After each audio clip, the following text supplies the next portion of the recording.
आज हम बात करेंगे कनाडा में जो रिसेंट अनाउंसमेंट हुई है मिस्टर मार्क मिलर द्वारा, उसकी डिटेल करेंगे कि टीआरवी में भी वो कैपिंग करने जा रहे हैं, उसका इम्पैक्ट क्या होगा वर्क परमिट वालों को, स्पाउस वीजा वालों को, टूरिस्ट या विजिटर वीजा वालों को, स्टूडेंट्स को, हर एक कैटेगरी के मैं डिटेल में बताऊंगा।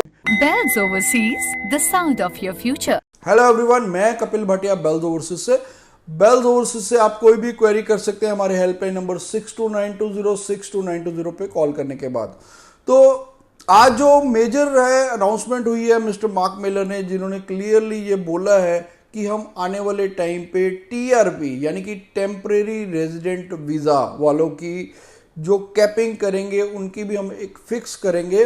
कैपिंग का मतलब कि फिक्स करेंगे, जैसा कि उन्होंने पहले स्टूडेंट वीज़ा में किया था कि कैपिंग करके कि हम सिर्फ इतनी ही कैटेगरी में इतने ही वीज़ास ग्रांट करेंगे।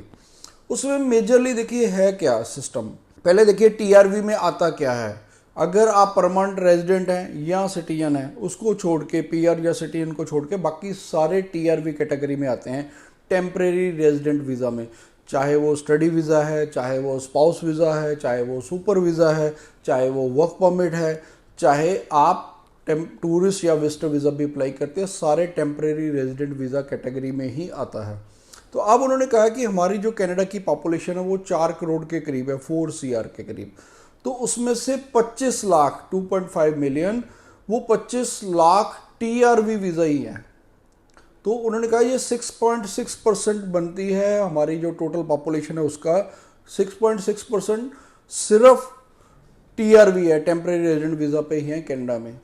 तो उसको उन्होंने बोला कि हम 5% पे लेके आएंगे, कि उसको कम करेंगे ताकि सिर्फ 5% लोग ही टीआरवी पे कनाडा में आ पाएँ। तो जहां उन्होंने जो शॉकिंग फिगर थी 2023 की अगर फिगर ली जाए तो उन्होंने बोला कि 13 लाख टेम्परेरी रेजिडेंट वीज़ा पे सिर्फ एक साल 2023 में ही कनाडा में एंटर हुए हैं।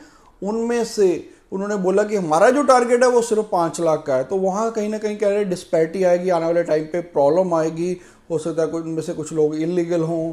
तो उसी को वो कहते हैं कि हम उसको ध्यान में रखते हुए अब अपनी बाकी कैटेगरी में भी कैपिंग करेंगे, यानी कि वर्क परमिट में भी कैपिंग होगी, उसमें स्पाउस वीज़ा में भी कैपिंग होगी।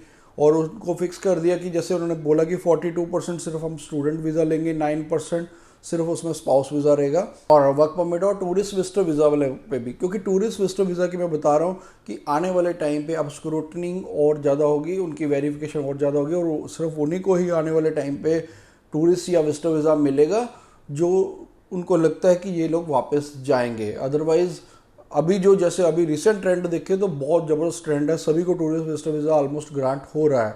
अभी ट्रेंड बहुत शानदार, अभी जो भी फाइल लगाना चाहते हैं वो लगा सकते हैं, लेकिन आने वाले टाइम में इसमें प्रॉब्लम आएगी।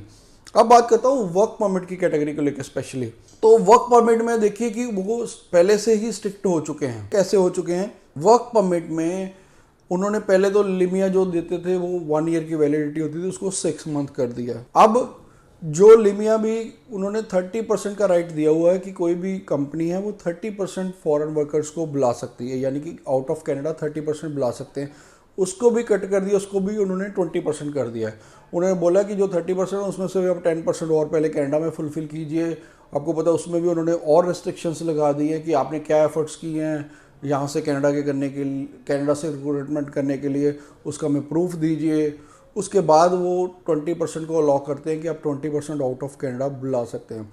तो कहीं ना कहीं आने वाले टाइम पे भी आपको देखने में मिलेगा कि वर्क परमिट की भी वो शॉर्टेज है, मतलब वर्क परमिट का भी वो कोटा कम कर रहे हैं। तो अब जब कनाडा के इमिग्रेशन मिनिस्टर ने बोल ही दिया कि हम हर एक पे कैपिंग करेंगे, उन्होंने अब इसकी फिगर फिक्स कर देनी है, सिर्फ टूरिस्ट विजिटर वीज़ा की इतना ही ग्रांट करना है, इतने ही हमने वर्क परमिट पे बुलाना है। ऑलरेडी मैं बता चुका हूँ कि स्टूडेंट वीज़ा भी ऑलरेडी वो कैपिंग कर चुके हैं स्टूडेंट वीज़ा पे, और स्पाउस वीज़ा भी उन्होंने आपको पता ही है कि वो बंद कर दिया हुआ कि स्पाउस वीज़ा सिर्फ अब जो मास्टर्स करने जा रहे हैं वही अपने स्पाउस को साथ लेके जा सकते हैं, या बैचलर कैटेगरी में भी +2 के बाद सिर्फ बैचलर की 4 कैटेगरी जो उन्होंने अलाउ की हैं। तो स्टूडेंट का भी कैपिंग कर चुके हैं। स्पाउस वो ऑलरेडी 19 मार्च को अनाउंसमेंट आ चुकी है, स्पाउस नहीं जा सकता। स्टूडेंट की भी हर एक की कैपिंग कर दी है। उसमें उन्होंने बोल दिया कि सिर्फ 2,92,000 स्टूडेंट ही पर ईयर आएंगे कनाडा में स्टडी के लिए। तो ये सारे कहीं ना कहीं दिखाते हैं कि बट ये जो डेवलपमेंट्स हो रही हैं, हमें लगता है कि थोड़ी सी स्टूडेंट्स के लिए या बाकी कैटेगरी के लिए भी वो डिफ़िकल्ट कर रहे हैं। पर अगर हम other side of the coin देखें तो ये हमारे लिए बेटर ही है। जो जा रहे हैं बेटर, उनको प्रॉपर जॉब भी मिलेगी, उनको पीआर भी मिलेगी, उनको अकोमोडेशन की प्रॉब्लम भी नहीं आएगी। तो कहीं ना कहीं जो कनाडा में एक टाइम पे रिसेशन आया था, वो आने वाले टाइम में रिसेशन दूर हो जाएगा। तो आपको पॉजिटिव रहने की ज़रूरत है। और कनाडा हमेशा से एक फ्रेंडली कंट्री, और आज भी अगर पूरे वर्ल्ड की बात करूं तो सबसे ईजी पीआर कनाडा में ही मिलती है। तो इसलिए ऐसी ही इन्फॉर्मेटिव और नॉलेजेबल वीडियो के लिए आप इस चैनल को सब्सक्राइब कीजिए और इस चैनल को मैक्सिमम शेयर कीजिए, ताकि हम आपको हमेशा जो भी डेवलपमेंट्स होती है वो वेल इन टाइम आपको इन्फॉर्म करते रहें। Bells Overseas, the sound of your future.